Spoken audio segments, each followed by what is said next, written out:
మా చిన్నప్పటి నుంచి పెద్ద మామయ్యగా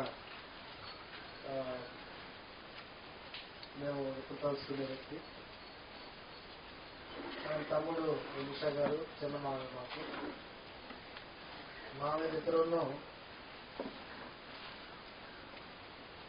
నాలుగుని నా మేనపాలని ఎప్పుడూ చాలా ఆప్యాయత చూసుకునేవాళ్ళు. వారు నాకు తీసిన పైకి వచ్చిన సందర్భంలో కుప్పంలో ఆదిపోట్లో పనిచేసుకునేవాళ్ళు. సెలవులకు వెళ్ళినప్పుడు చాలా తక్కువ చూసుకునేవాళ్ళు. ముఖ్యంగా చదువు గురించి ఎన్నో విషయాలు చర్చిస్తూ ఉండేవాళ్ళు. పైకి రావాలి, చక్కగా చదువుకోవాలని ఆతృత చూపించేవాడు. తర్వాత ఎగ్జామ్స్ ప్రాక్టీస్ చేశారు, ఎన్ని మార్కులు వస్తున్నాయి, ఇంకా చక్కగా చదవాలని ఆయన ప్రోత్సాహపరిచేవాళ్ళు. అన్నిటి నుంచి కూడా వాళ్ళు ప్రతినిత్యం చూపించే ఆప్యాయత మేము మర్చిపోలేదు. ముఖ్యంగా మమ్మల్ని పెరిగే సమయంలో ఇటు చదువు విషయంలోనూ కెరీర్ విషయంలోనూ ఒక మంచి దిక్సూచిగా వాళ్ళు పనిచేశారు. ముఖ్యంగా వారు చూపించిన ఆప్యాయత మరవలేదు. అప్పట్లో మా కుటుంబాల్లో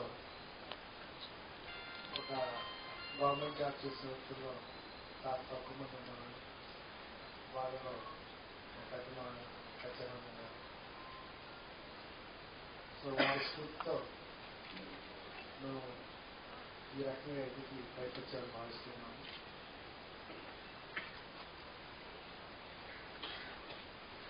వారి యొక్క ప్రోత్సాహం ఆప్యాయత మేము మరవలేదు. వారు చివరి దశలో హైదరాబాద్లో ఉన్నప్పుడు ఒకసారి కలవడం జరిగింది. అప్పుడు కూడా చక్కగా పైకి రండి ఆయన ఆశీర్వదించారు. ఏదేమైనా కానీ వారి యొక్క ఆశీర్వాదము ఆప్యాయత మేము మరవలేదు. సుమారు 4 సంవత్సరాలు వారు చక్కగా జీవించి అందరినీ ప్రేరేపించారు, మంచి స్ఫూర్తి ఇచ్చారు. మీరు ఇలా పోవటం అనేది కుటుంబానికి పెద్ద లోటు. కుటుంబ సభ్యులు ముఖ్యంగా అక్కయ్య జ్ఞాన ప్రసన్న మన తాతలు కానీ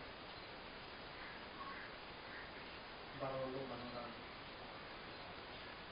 వారందరికీ ఈ సందర్భంగా దేవుడు ఓదార్చుకోవాలని కోరుకుంటూ ఇక్కడ వచ్చిన వారందరినీ తీసుకుదేవుడు ఆశీర్వదించాలని కోరుకుంటూ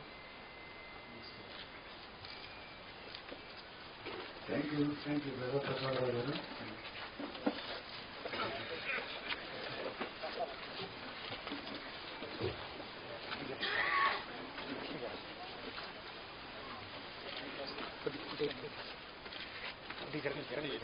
దయచేసి ఎక్కడ వారు అక్కడ కూర్చోవలసిందిగా మనం చేస్తున్నాం.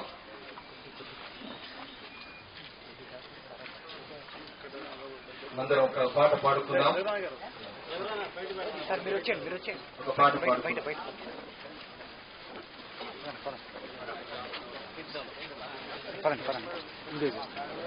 ముందుకు చేస్తాను వీడియో చేస్తాను. పర్సనల్ వీడియో ఏం కాదు, పర్సనల్.